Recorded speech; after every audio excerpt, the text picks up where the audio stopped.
Hey guys, it's Lex and Kels, and this is From Wed to Med, and today we're going to just talk to you guys about some tips for avoiding burnout and de-stressing during your semester. So, right now, I would say we're doing about a 50% job at de-stressing and self-care. I don't know, that might even be high. What do you think? I feel like that might be a little high with what we have going on, like these 2 weeks coming. But to be honest, it's hard to have self-care when you are trying to get all of your goals accomplished by the end of the semester. If you want a certain GPA, or if you are a perfectionist with your grades and just how you handle things, it's very hard to remember that you are a person and you're not a robot. Right. And that you have to take care of yourself in order to do well in those things. So I'd say we're doing okay. We're not doing the best right now, but we're trying. Yes, I agree. This semester definitely took us both by surprise. We weren't anticipating to have 3 courses that are pretty demanding this semester. I definitely thought about having one that I had heard would be tough, which it is true to its name. It is a little tough, histology. But we have 2 other courses that are also becoming pretty time consuming. On top of, as you guys know, doing our MCAT prep and working on our applications and everything else, and also being wives. So it's a lot happening right now on the countdown to graduation.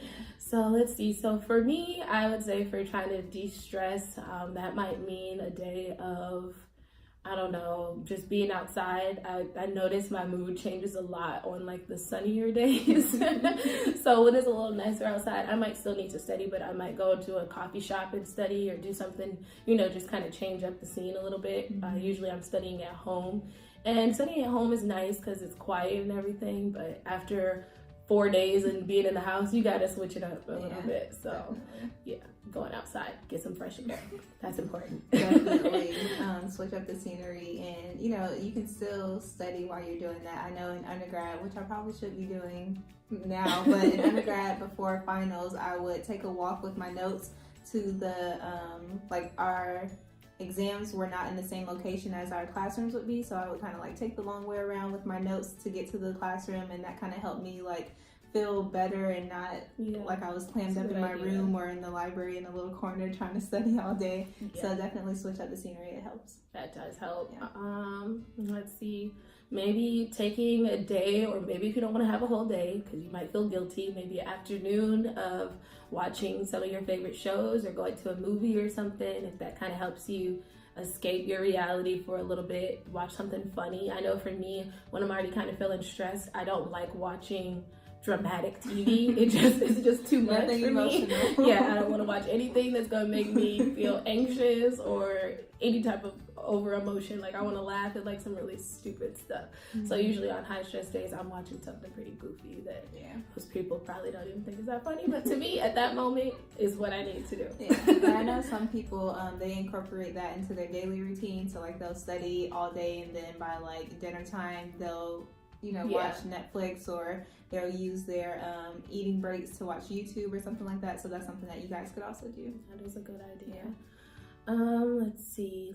Yesterday I was studying for histology, and I needed to study one. I couldn't take another day off, but I knew I wasn't really in a whole mood to study, so I had to kind of set a vibe for myself. So I played a lot of kind of neo soul type of music, which kind of helped me. It's very calm kind of music, but it also gets you in kind of a pace to study and go through your notes or whatever. So maybe finding some music to go with studying, if that helps you. I don't know, some days I can't use music, but some days I need music. I know that music that you get into when you're cleaning on Sunday morning. A good vibe. You can do the same thing for studying, to set the vibe and to get you in that mood and get you going so that you can actually start studying. Yep, you have to some days. And it just depends, because sometimes I gotta listen to trap music and study biochem. I don't know. You just gotta do what you gotta do some days, but whatever feels right for that moment. Yes.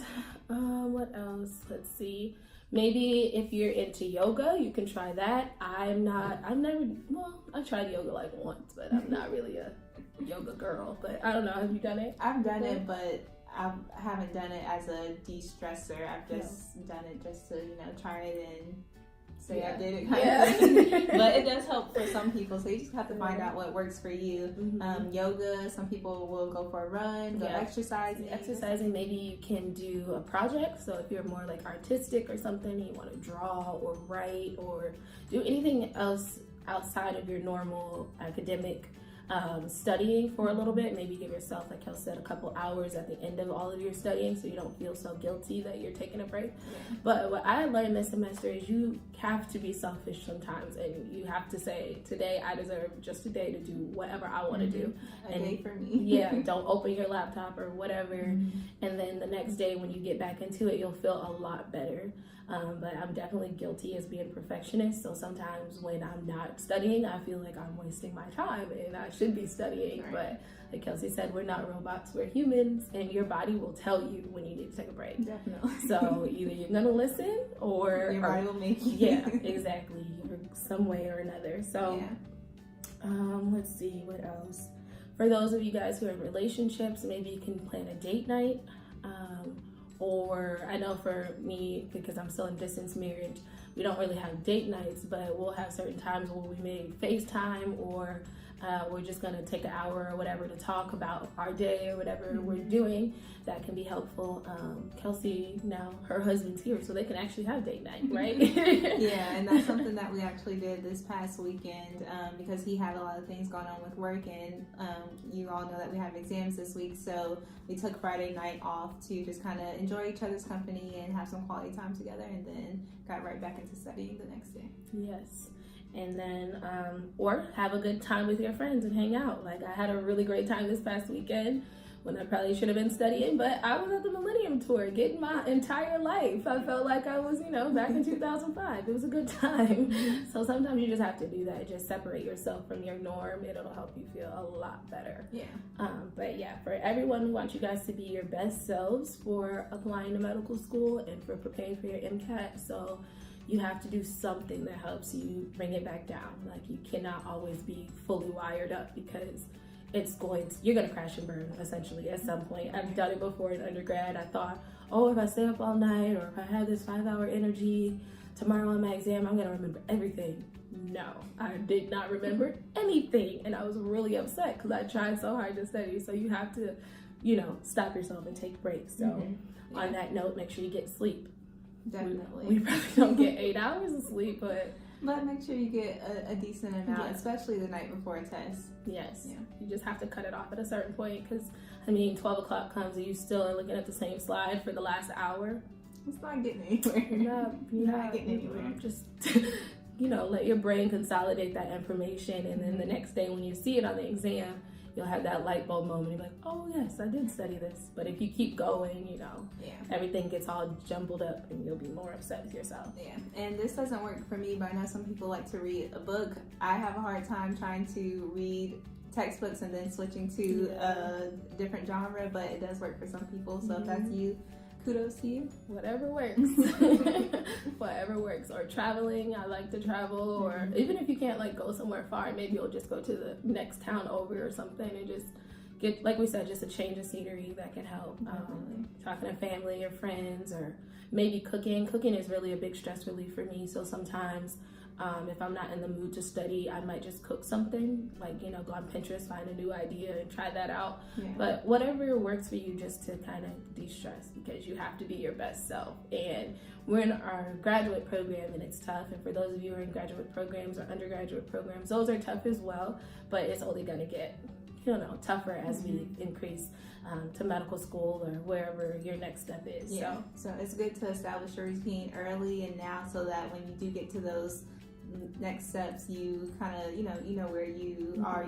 Okay, this is when I need to study. I feel myself, or this is when I need to take a break. I feel myself getting tired or burned out. I've been on the same slide for the last 2 hours. It's not getting anywhere. So I remember this from undergrad, so maybe I need to do the same thing that I did in undergrad. I like to swim, or I like to do this, or whatever hobby you're interested in. That's gonna continue, hopefully, to be your hobby as you go on through your career. So kind of keep those things up as you go along. Yes.